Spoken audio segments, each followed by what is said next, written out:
திருச்சிற்றம்பலம். ஸ்ரீமத் மாணிக்கவாசக சுவாமிகள் அருளிய திருப்பள்ளி எழுச்சி. பாடல் எண் 6.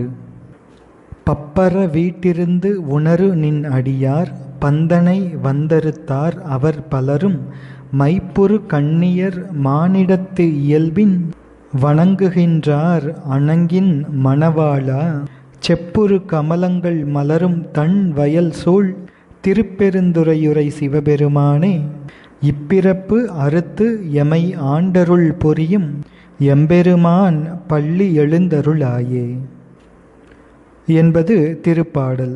இதன் பொருள் பின்வருமாறு: உமையம்மையின் கணவனே, சிவப்பு நிறத்தில் தாமரைகள் மலருகின்ற நன்செய் நிலங்கள் சூழ்ந்த திருப்பெருந்துறையில் என்றென்றும் வீற்றிருக்கும் சிவபெருமானே, இந்த பிறவியை நீக்கி எங்களை அடிமைகளாக ஏற்றுக்கொண்டு இடைவிடாமல் திருவருள் பாலிக்கும் விருப்பத்திற்கு உரிய எங்கள் தலைவனே, மன விரிவு ஒடுங்க தியானத்தில் இருந்து உன்னை உணரும் உன் தொண்டர்களுடன் பூ உலகினில் வந்து பற்றுக்களை அறுத்தவர்கள் மற்றும் மை பொருந்திய விழிகளை உடைய மகளிர் ஆகிய பலரும் உங்களை வணங்கி நிற்கின்றார்கள். அவர்களுக்கு திருவருள் பாலிக்கும் பொருட்டு துயில் உணர்ந்து அருள்வாயாக.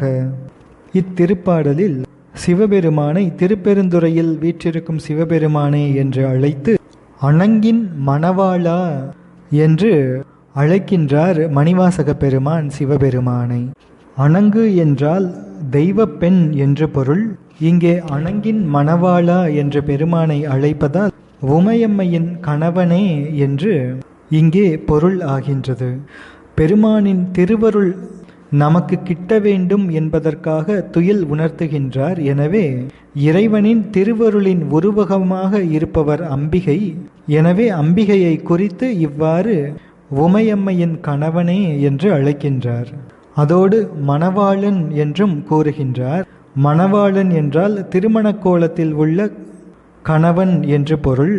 எம்பெருமான் நித்தம் மணாளர், எனவே மணாளா என்றும் அழைக்கின்றார். மணிவாசக பெருமான் இறைவனின் திரு உருவத்தை காண விருப்பப்படுகின்றார். இறைவனின் திரு உருவம் என்பது சக்தியே ஆகும், உமையம்மையே ஆகும். எனவே உமையம்மையின் கணவனே என்று அழைக்கின்றார். இறைவனினுடைய அந்த திருச்செயல்களெல்லாம் சக்தியினால் அமைவது. எனவே இறைவனை சக்தியோடு நினைக்கின்றார் இங்கே.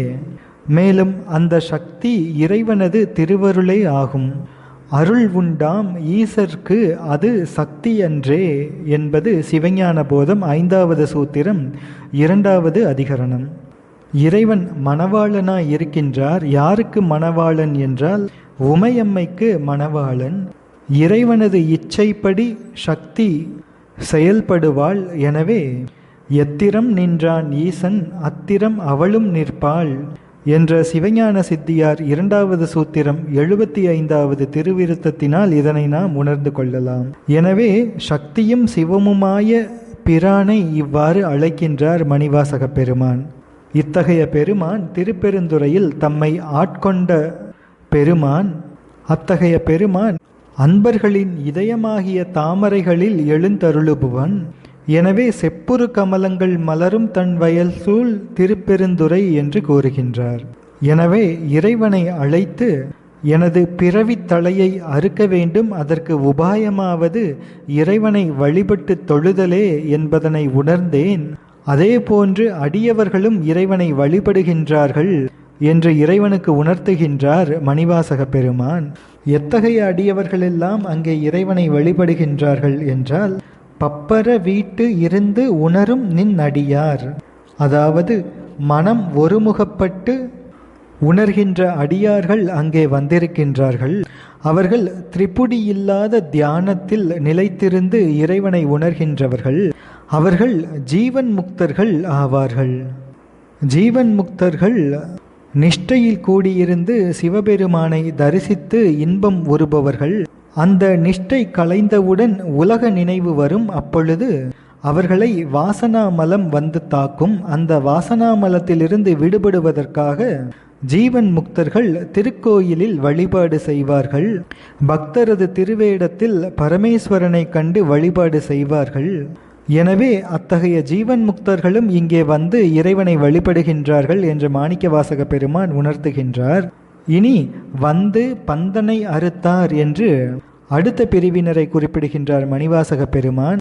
அதாவது ஏற்கனவே பந்தத்தை அறுத்தவர்கள் ஜீவன் முக்தர்கள் வந்து வழிபாடு செய்கின்றார்கள். அதே போல இனி இங்கே பந்தத்தினை அறுப்பதற்காக வந்து வழிபாடு செய்யும் அவர்களும் இங்கே இருக்கின்றார்கள்.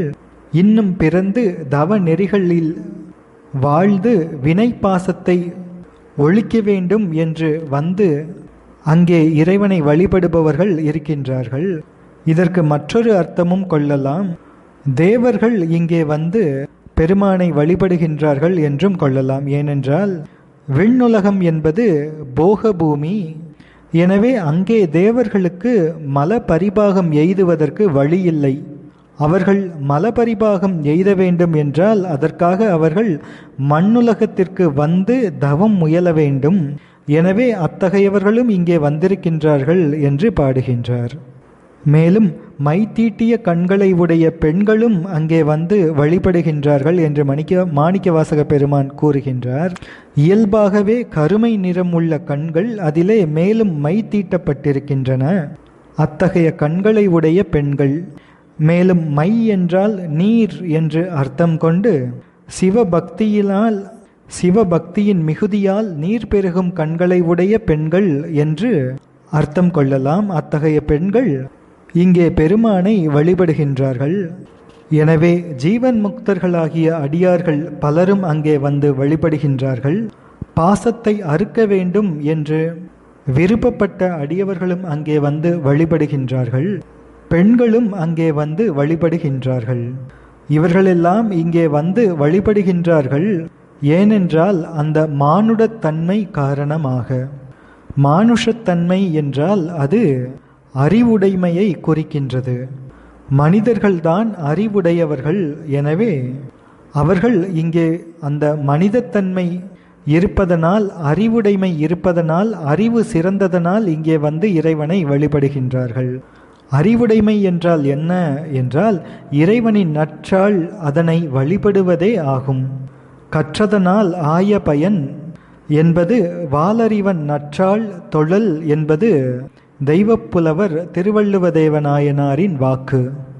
எனவே இவ்வாறு வழிபடுபவர்கள் இறை நிலையை அடைந்தவர்கள். இந்த உலகியலிலே இருந்து விடுபட வேண்டும் என்று நினைப்பவர்கள் மற்றும் பெண்கள் ஆகிய இந்த 3 கூட்டத்தார்களும் அங்கே வந்து வழிபடுகின்றார்கள். மக்களாக பிறந்தவர்களில் இந்த 3 திறத்தாரும் மிக உயர்ந்தவர்கள், தலைமையானவர்கள். எனவே மற்றைய மக்கள் அனைவரும் கூட இறை வழிபாட்டினை கடமையாக கொண்டு வழிபட வேண்டும் என்ற அறிவுறுத்தல் இங்கே தானாகவே பெறப்படுகின்றது. இனி மானிடத்து இயல்பின் வணங்குகின்றார் என்பதற்கு தேவர்களும் தேவமாதர்களும் மற்றும் பலரும் மனித வடிவம் கொண்டு இங்கே வந்து வழிபடுகின்றார்கள் என்ற அர்த்தமும் இருக்கின்றது. மேலும் இங்கே மாதர்கள் வழிபடுகின்றார்கள் என்று மாணிக்கவாசக பெருமான் கூறுகின்றார்களே, இதனை 2 வகையாக பொருள் கொள்ளலாம். தற்கொண்டான் எனும் கணவனை பேணி ஒழுகி வரும் மாதர்களுக்கு அந்த கணவன் என்பவர் உடலுக்கு நாயகன், ஆனால் உயிருக்கு நாயகனாகிய இறைவனை வழிபட வேண்டும் என்ற காரணத்தினால், அதனால் மட்டுமே பேரின்பம் வரும் என்ற காரணத்தினால் மாதர்கள் அங்கே வழிபட வருகின்றார்கள். இதற்கு மற்றொரு வகையிலும் அர்த்தம் கொள்ளலாம். மெய்ஞானிகள் இறைவனை நாயகனாகவும் தங்களை நாயகியாகவும் வைத்து நாயக நாயகி பாவ முறையினால் இறைவனை வணங்குகின்றார்கள் என்ற அர்த்தத்தையும் இங்கே நாம் கொள்ளலாம். எனவே இவ்வாறு பல வகைப்பட்ட அடியார் கூட்டங்கள் வந்து வணங்குகின்றார்கள். எம்பெருமானே துயில் உணர்ந்து எழுவாயாக என்று மணிவாசக பெருமான் இறைவனை வேண்டுகின்றார். தொடர்ந்து 7வது திருப்பாடலை சிந்திப்போம். திருச்சிற்றம்பலம்.